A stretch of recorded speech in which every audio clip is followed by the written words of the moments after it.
What's happening, guys? Welcome back to the channel. And today, myself and George are bringing you our pre-match preview for England against Croatia. Obviously, England's campaign for Euro 2020, the delayed tournament by a year, kicks off on Sunday at 2 p.m. against World Cup finalists from 2018, Croatia. Obviously, there's quite a bit of history between England and Croatia over the years. Obviously, we've got the famous Wally with the Brolly with Steve McLaren.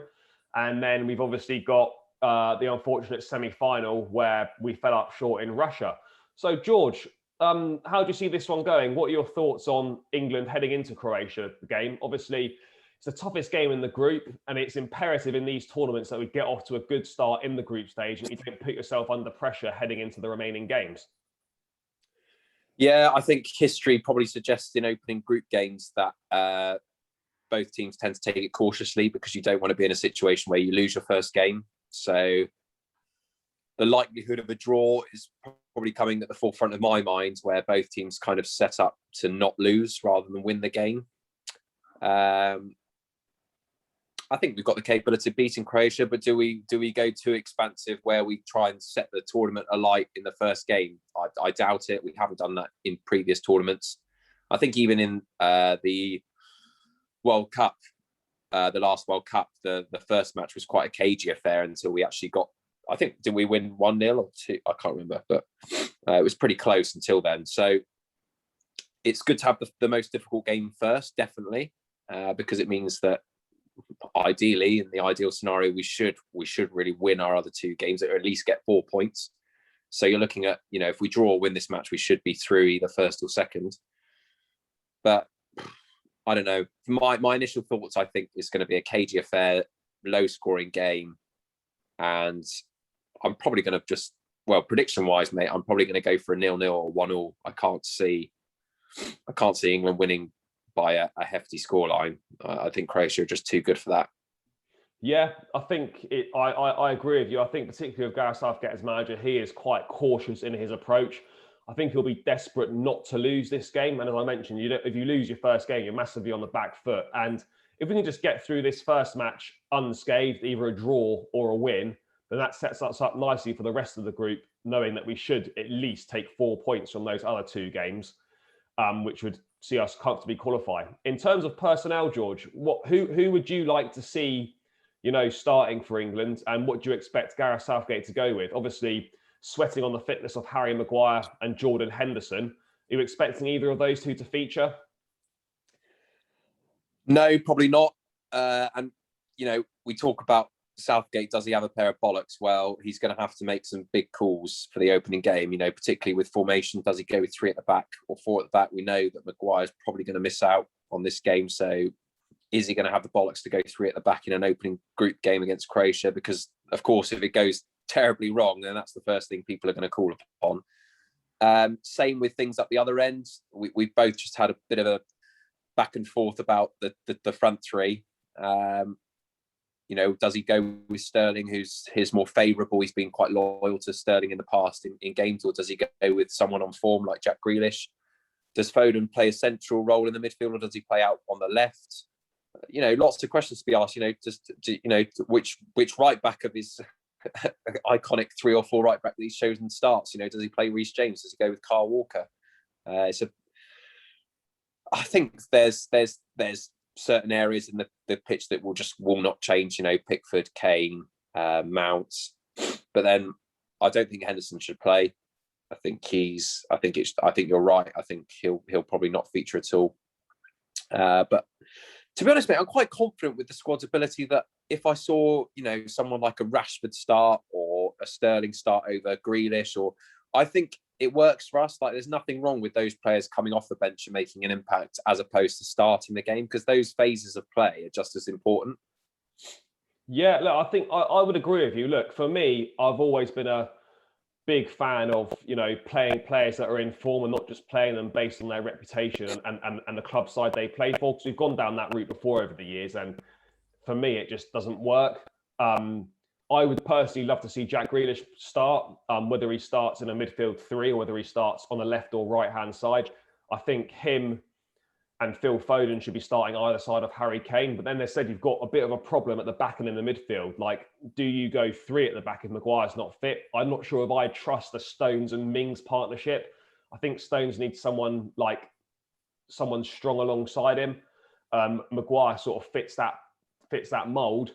I would have to say, if we went 4 at the back and it was Stones and Mings, I'd be a little bit concerned with that defensive partnership with Jordan Pickford behind them as well. So that would be an area of concern for me. So yeah, the big choices he's got, mate, are obviously, does he go 3 at the back or does he go 4?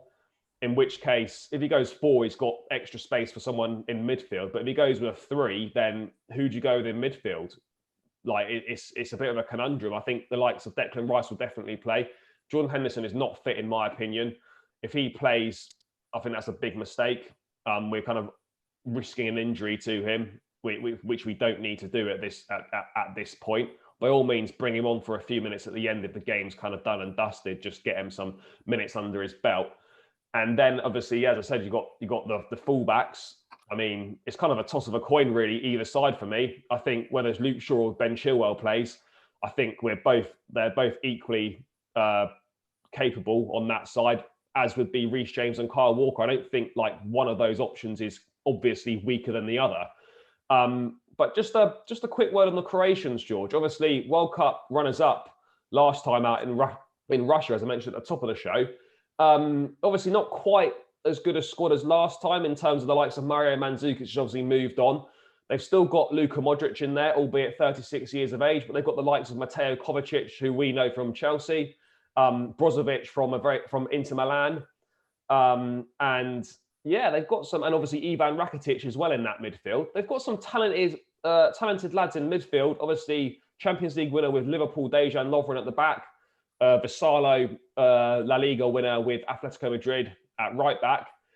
They've got some talented lads, and obviously Kramaric up front, who used to play for Leicester, and obviously AC Milan's Ante Rebic. These aren't to be taken lightly, are they?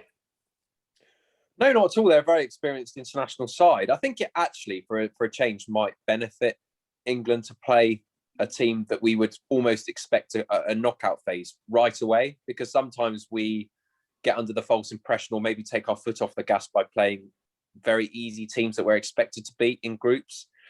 I mean, you look at even, it doesn't really matter, because you look at games that we have gone out, the Euros when we lost to Iceland, or, the 0-0 against Algeria in the World Cup, teams that we should be bowling over quite easily. But maybe because we're facing those teams, get into a false sense of security where we can take our foot off the gas. I think we have to be alert straight from the off in this group. And Croatia is a perfect start for us to just exactly set that mentality, set that high standard, so that if we do get through the group, we're prepared for those harder games. So I think it could almost play into our favour. But bear in mind, if we're not at it, and Southgate does get his tactics wrong, or the players just, aren't up to the occasion, because let's not forget, there's a lot of players in there that are experiencing a major tournament for the first time. If it goes the other way, this is a team that can easily put 3 or 4 past us with no trouble. So I'm really looking forward to it, mate. But as I said, I think both teams are quite experienced. So I feel as if they'll both think, look, we're the 2 teams that should really get through this group. Therefore, let's not give too much away and kind of play a bit of a chess match. Yeah, I think you make a very good point there about kicking off against a very good side straight off the bat. I think in previous tournaments you kind of get lulled into a bit of a false sense of security where you don't have to be up and at it from the off when you're playing, like if you were playing, say, like a Scotland or like in the World Cup, we've had like teams like Panama in the group stage and stuff. It kind of lulls you into a false sense of security, and you don't really get going until like 3 or 4 games in, and by then it can often be a little bit too late. So yeah, I think I'd share your sentiments in the fact that I think it'll be a cagey affair. Neither side will want to get their campaign off to a loss. So I mean, I'm going to go with a 2-1 win for England. I know you've obviously gone with a 1-1 draw, but we'll have to wait and see what happens. But I'll tell you one thing: I will be fuming if it's Kane, Sterling, and Rashford in the lineup. So Gareth, don't let me down. But yeah, that brings an end to the preview for England against Croatia. Obviously, we'll be back with a post-match reaction video on Sunday after the game. Let's hope the guys can kick the tournament off in winning style. But until then, make sure you smash a like on the video. If you're new to the channel, make sure you subscribe, and we'll catch you in the next video.